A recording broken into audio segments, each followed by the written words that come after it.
There's the file. Yay, we are recording. Chapter 17. Alright, which really covers just two things. One is the Naboo delegation going to the Senate to try to plead for help. Which it is a little funny how that goes, because there is one large plot hole there, but I mean, I guess we just go with Palpatine is manipulating everyone. It kind of makes sense. Which is when the Trade Federation is like, no, we should have an independent delegate we should have an independent commission go and verify these claims.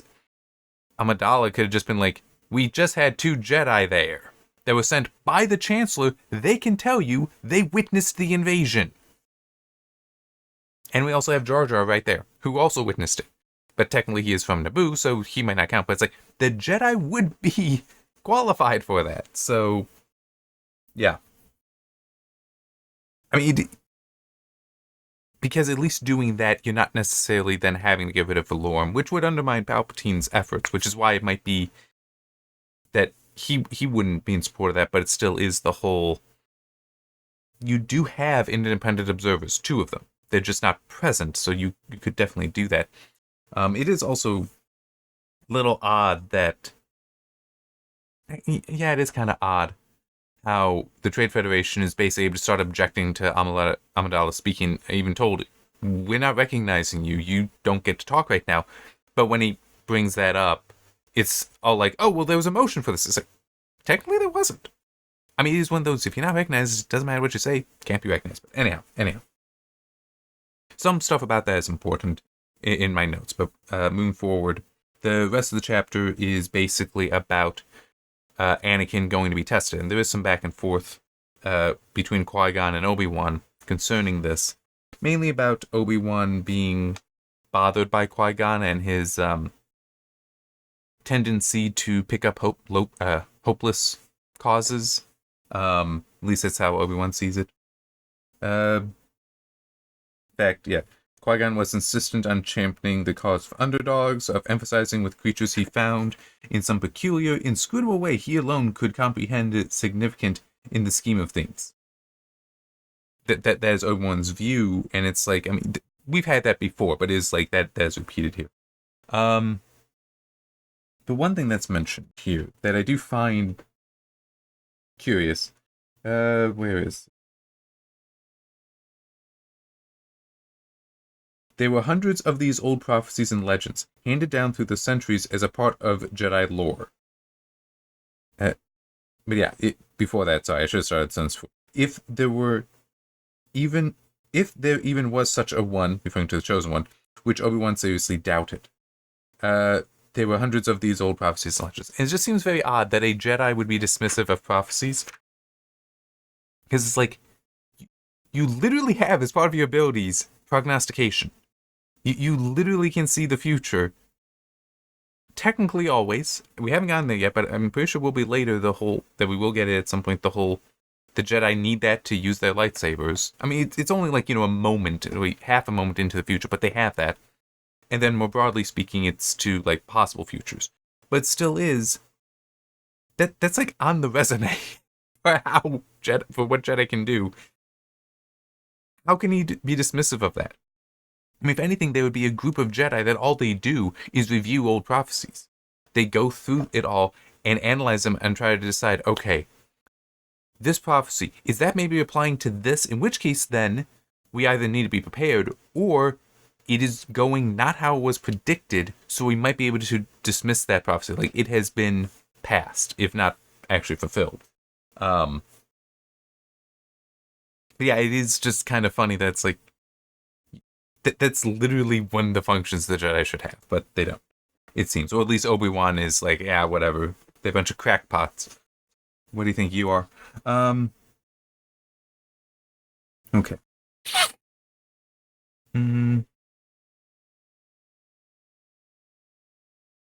Okay. For the next point, I want to read some of this. The Council might find the boy possessed of more midichlorians than normal, but they would never accept him for Jedi training. The rules were clear and established, and the reasons supporting them were proven and unassailable. Okay. I'm going to focus on that part. I'm going to keep going because there's like two things here, but that I think is very important, especially for this chapter, because of how that reflects the bureaucracy of the Senate. Training for the Order after more than a year of life was doomed to fail. At 9 years of age, Anakin Skywalker was simply too old. I don't have a lot of experience around infants, but I looked. At a year of age, you barely even have language skills. What the hell training are they talking about? It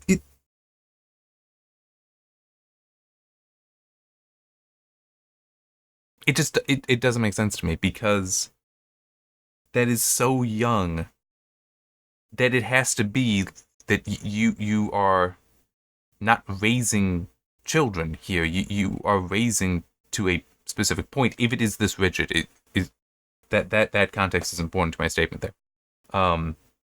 That level of removal from family and control over development, it's terrifying. I mean, this is absolutely, this kind of stuff would absolutely be to me. It's like, yeah, I don't care that you're a Jedi here. You try and take my kid, I'm going to kill you first. Like, one of us is going to die here. Either you're going to die and you're not taking the kid, or I'm going to die and then you're going to take him over my dead body, and potentially also the mother and, and any older brothers and such. I'm saying this is not happening easily. I mean, this is really screwed up, which, and that was my point in previous ones, that it's like, yeah, the Jedi aren't necessarily good. Yeah, that is a way to put it. Just because of the Jedi, it doesn't mean that they are good. But I want to come back to, the rules were clear and established, and the reasons supporting them were proven and unassailable. How they're proven, I have no idea. Okay, so, enter the bureaucrats, the true rulers of the Republic, and on the payroll of the Trade Federation, I might add, Palpatine says to the Queen, because this is after, like, requesting, the Trade Federation requests that somebody go and confirm the invasion. And as I said, they already have evidence. But anyway, the point is conceded. Section 523A takes precedence here, Valorum is forced to admit. Queen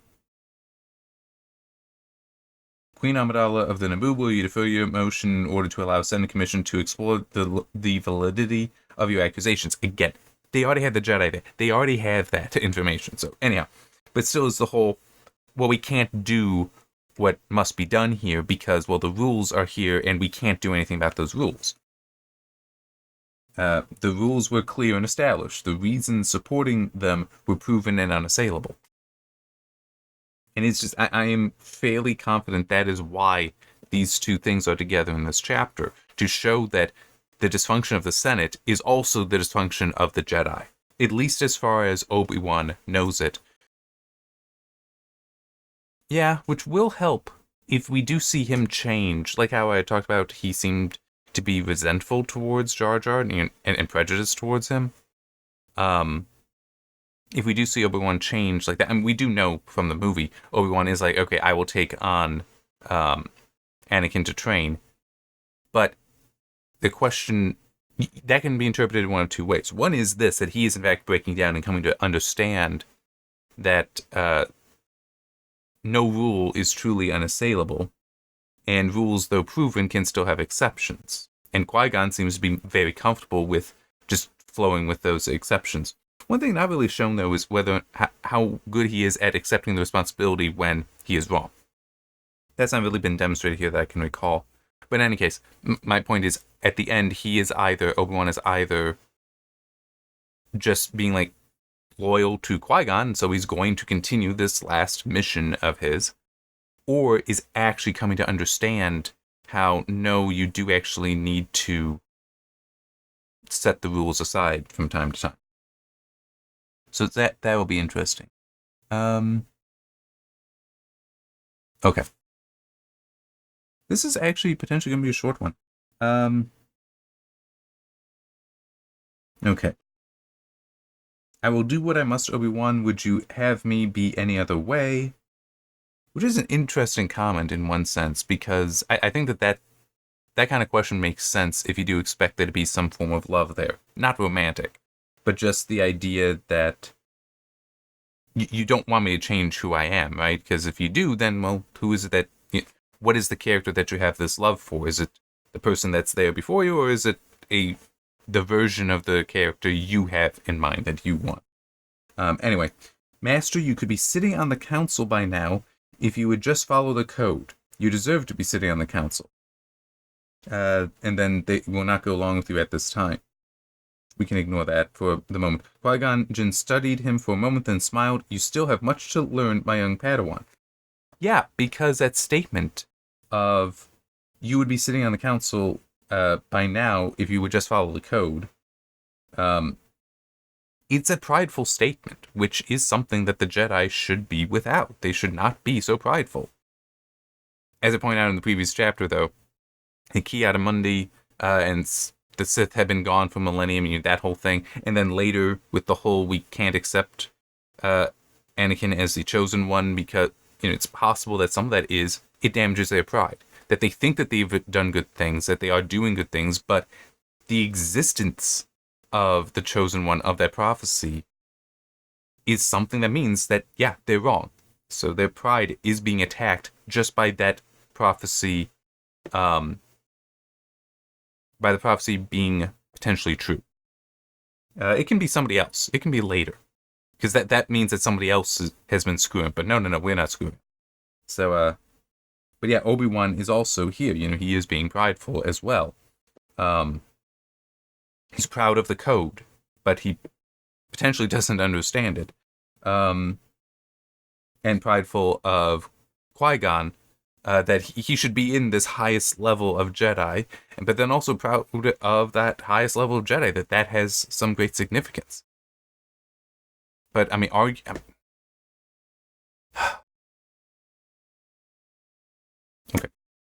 Arguably, the problem here that has to do with the dysfunction of the Jedi, but also the dysfunction of the Senate, is what appears to be hyper-centralization for a galaxy. Right? This is a freaking galaxy, but it's hyper-centralized on Coruscant. So it's like everything has to go through there. The Jedi Council is most important. The Republic Senate is the most important. But it's like the day-to-day stuff shouldn't have anything to do with the majority of that. So, like, the code, being on the council would basically just mean, oh, we have to decide how we're going to war, kind of thing. Not anything. I'm certainly not, will he be trained? That shouldn't be up to the council, the highest body in the Jedi. I mean, if anything, it should be more so down to those who would actually be responsible for the training. Because if nothing else, it is he's got a lot of midichlorians. We should, and yes, I don't like the concept of midichlorians either, for anyone wondering, but setting that aside, like the more spiritualist depiction of it in the original trilogy, I do like better. But anyhow, it should be more so that you have groups of Jedi that they are responsible for the teaching. And they will do that. If they find anyone that's force sensitive, they will do that, if only so that person understands what's going on and has enough control that they cease to be a danger. But to actually become a Jedi Knight is a completely different endeavor from that. I'm just trying to think what would be... I've not read any X-Men stuff, but it would be kind of like if you had somebody who was incredibly strong, you would have him go to Professor Xavier so that he learns how to control his strength and why it's important to do so. But then, if he decides not to become an X-Men, but to just go on living his life with this better control, there's nothing wrong with that. That is something that should be encouraged, even if that's where you feel you should be. Go.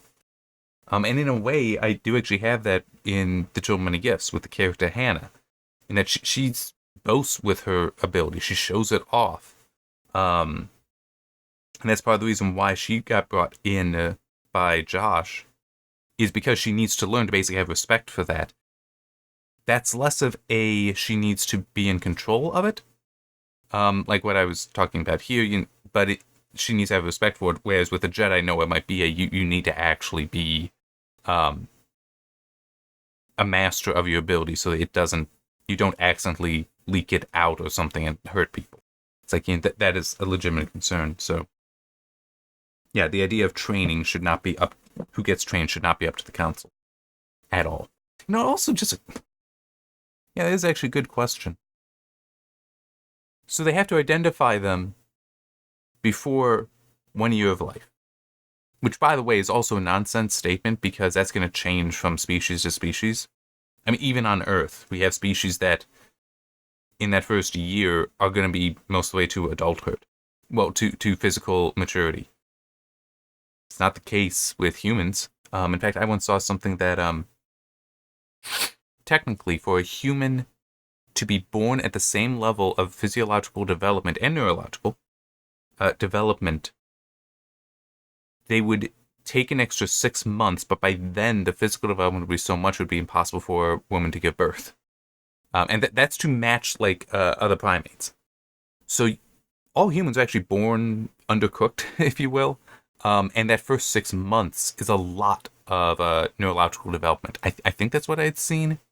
I know the 6 month number is right, and I know the gist of what I just said is right for what I remember seeing. I'm just a little uncertain if it is actually neurological, but I believe it is that kind of development. So for humans, it's like, I mean, identified within 6 months, it's like this, their brains are still figuring out how to function. And then this second 6 months is like, okay, now they might actually start being able to learn. And you're saying inside of a year, you're able to confirm that they have Jedi abilities and start training. I have to wonder how intentional that is in the writing here. Because that almost seems like writing by somebody who doesn't know anything about human development. I barely know any. And I still know it's like, this doesn't make sense. Or if that's part of the point. If it's not that the person who wrote it might know, yes, this is not how things work. But that's how dysfunctional the Jedi are. That they ignore, that they don't pay attention to the fact that at that time, none of this makes any sense to do, but that's the one they do. That might be intentional. Or it might just be that, it was written by some guy who like doesn't know how his kids grew up, if he even has them. What? I mean, I'm insulting myself as well. I do not doubt that I got some stuff wrong in my book, so go ahead. Bring it on. It's like, I'm not going to hold that against you. Which is also kind of one thing that occurred to me concerning the pride that I talked about that was demonstrated by Obi-Wan. Is that there's different kinds of pride. And it does get complicated trying to sort all those out, but it's like, am I proud of my books? Yeah. Does that make me think that they're perfect? No. Does it make me think that they shouldn't be criticized? Hell no.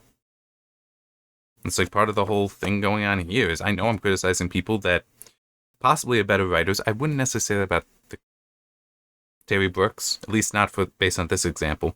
Sorry. But even if he is a fantastic writer and this just isn't a great example, it still is. Everything's open for criticism, so I don't mind. Go ahead and criticize me. Well, criticize my writing at least. You can also criticize the videos. I hope I've gotten better, but with some of the earlier videos on this channel, people were providing me with criticism, and it's like, I mean, yeah, I get it. They're trying to help. I wish that some of the stuff that some of the criticisms were things I could better act on. But unfortunately, these videos are basically more so my style. I finish reading this, type up the notes that I wrote on the Kobo, and then I start recording. So it's like, just get straight to it. This is what I'm much more comfortable doing than trying to write out a script. So hopefully I'm doing a fair enough job with this, but I don't mind the criticism there. Obi-Wan rejects the criticism because that's the kind of pride he has. And no, it's unassailable. We can't touch this. It's perfect. It's like, that's a weakness there, and that is a problem. And that is something that potentially more so, I just want to find the quote, potentially more so is a path to the dark side. To the dark side, fear leads to anger and to hate, to suffering, Yoda says, if you can tell by how it's spoken there. Pride would also lead there, because if nothing else, it prevents you from recognizing the fear, from recognizing the anger, from recognizing the hate, because you think it's okay. And that's also one thing about Qui-Gon, is in some ways he is not a prideful man at all. Because he'll take on these underdogs. He'll take on these seemingly insignificants and bring them along as equals and as valuable, as significant. Obi-Wan doesn't want to do this at all, so it is kind of interesting and important there. And going back, Qui-Gon's statement about you have much to learn, my Padawan. Yes, you still have much to learn, my young Padawan. Could also be a statement that you don't understand the Council's business either. That, you know, like, if the Jedi were described differently, okay, being on the Council could actually be the worst thing. I'm completely serious. I could see that being the last thing a lot of Jedi would ever want, because it means you have to stay in one place and make these judgments. Versus being out there making a difference. Being out there, being a Jedi Knight, like a Knight Errant, helping people, making a difference on different planets. I could see that absolutely being the case. But they can't do that. They have to stay behind. They cannot interact with other people like that, other worlds like that. But they're seen as powerful. At least by Obi-Wan. That they're the ones that are making decisions. They're the ones that determine the rules, and that must follow the rules. It's like, see that, you know, basically seeing the White Tower and believing it is higher than you are, and therefore something to achieve. The White Tower, in my opinion, is actually a fallacy. It doesn't exist. It isn't so white, meaning clean. It isn't so high, that it's above others. It's just another place that people are, and it's no cleaner, well, in some cases it might be cleaner, but let's just say, generally speaking, of good faith institutions, no cleaner than anything else, and no taller than anything else. So, but that's something he doesn't recognize, and potentially the Jedi as a whole don't, which is part of their whole dysfunction and corruption. So, yeah, gonna be fun continuing to read this. Actually, hang on, I do want to quickly see, because we will get some more about the training. Hang on.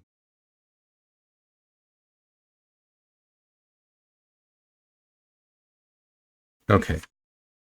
So we do have...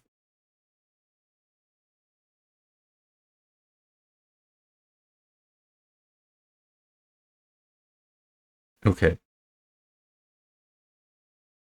I just want to see. So the next chapter does have Palpatine being named as a... being nominated for the Supreme Chancellor. The discussion about how, no, he will not be tested, all that. And then the decision to return to Naboo to basically wage war and recapture the capital. So, yeah. Fun stuff. Alright. See you next time.